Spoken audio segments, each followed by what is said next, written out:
afternoon and welcome to SAIT Newsfile. I'm Carlene Sorensen. Kate Stogre will have a look at the latest highlights later today. But what can we expect today, Kate? You know, it's been a really strong few weeks for sports, Carlene, and this week didn't disappoint either. Sports fans got a major treat coming this weekend, that's for sure. They do. We will have a look at the weather with Simon Shikoski later today. But first, here are your top stories. The federal government announced this morning that the first group of Canadians have left Gaza. Foreign Affairs Minister Melanie Joly said in a post she met them on the Egyptian side of the border and provided them with support and care. International Development Minister Aham Hussein confirmed the news that they have been evacuated and heading back to Canada as soon as possible. There are no specifics on the number of Canadians who were able to leave or how many days it might take to see them back on Canadian soil. Hussein said he is hopeful this group will build the momentum to get the rest of them out as soon as possible. Calgary police are investigating the theft of a poppy box in the city southeast earlier this week. The box was stolen from a gas station in Shawville at approximately 7 a.m. on Monday. Police have released security video of the thief and are asking for the public's help in locating the suspect. Police say the suspect entered the gas station and asked the clerk to buy some cigarettes. While the clerk was distracted, the man grabbed the box donation and took off. The suspect is described as 6 feet tall with a medium build and between 40 to 45 years old. Anyone with information is asked to contact the police. The Calgary branch of the Veterans Food Bank is under increased stress this Memorial Day right around the corner. The demand for the food bank and financial support has also doubled in the last year, according to Veterans Outreach Coordinator Ryan Preston. In addition to helping Calgarians with food and financial support, the veterans also help train vets to improve their life skills and, in some cases, help vets get off the streets. Preston is thankful for all the support, but he expects the shelves to be empty by the end of the week. Calgarians are encouraged to help out any way that they can. SAIT Interfaith Centre has something for everybody, with weekly prayer sessions for different faiths, opportunities for people to learn about other religions, and school-wide events celebrating different religious holidays. The Interfaith Centre caters towards building community. Reese Tenfold has more.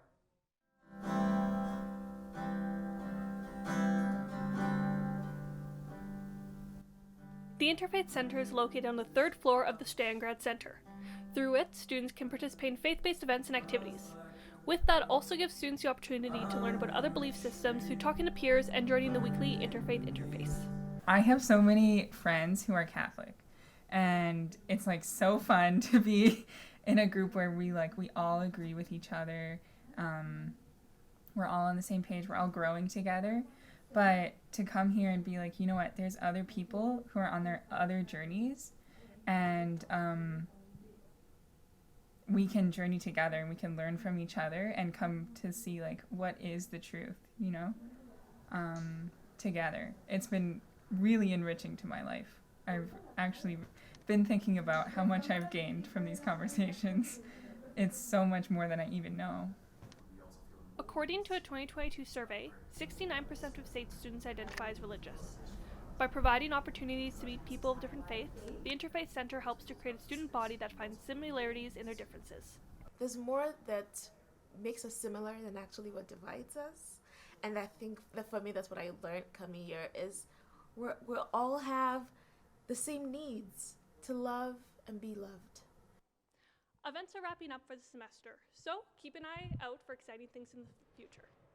The Interfaith Centre is about many things, but above all, it's about community and communication. A redevelopment report is in the works for the city's West End or Downtown West. Housing units, commercial buildings, retail development, and global energy centers, and a new campus for the Alberta College of Art are all part of the plan. The West development have been in talks for a long time now, but the voices around the table say it is time.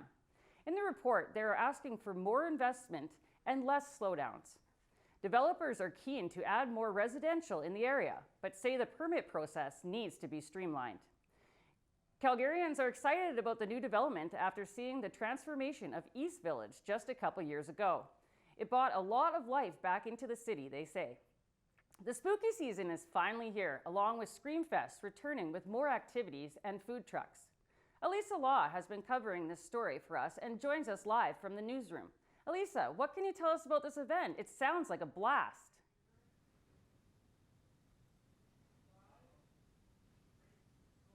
In every possible format, and it is accessible for everyone, with wide range of attractions including different games, haunted house, and many ways to enjoy spooky seasons. This event has been held more than 17 years.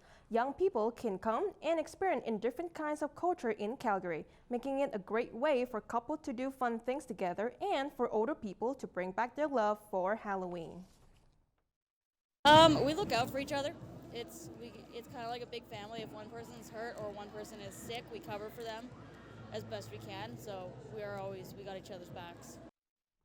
Screamfest also an ideal destination for horror fans who love to be scared and enjoy watching others get scared. Stay safe, Carly. Thanks, Elisa. Elisa Law reporting live from the SAIT Newsroom. Those are today's top stories. We'll have your full forecast after the break. But first, Simon Chakosky has a look at what's going on in Calgary this week.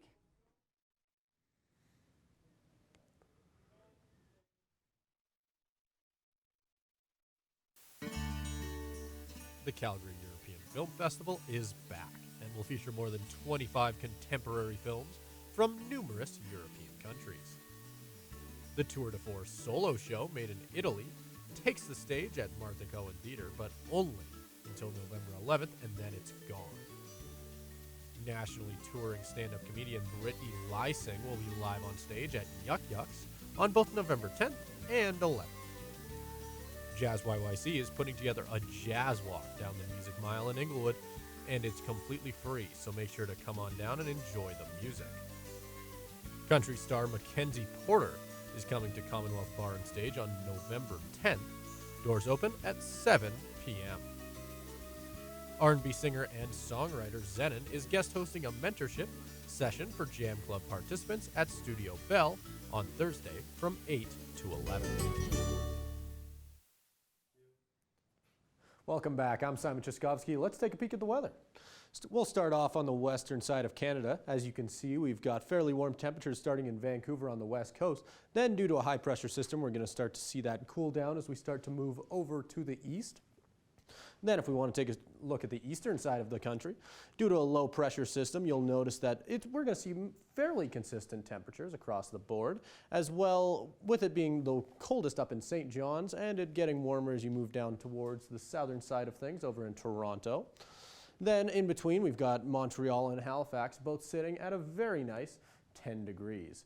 Now, let's take a look at the resorts. It's looking like a beautiful day south of the border. It's 28 degrees in Palm Springs.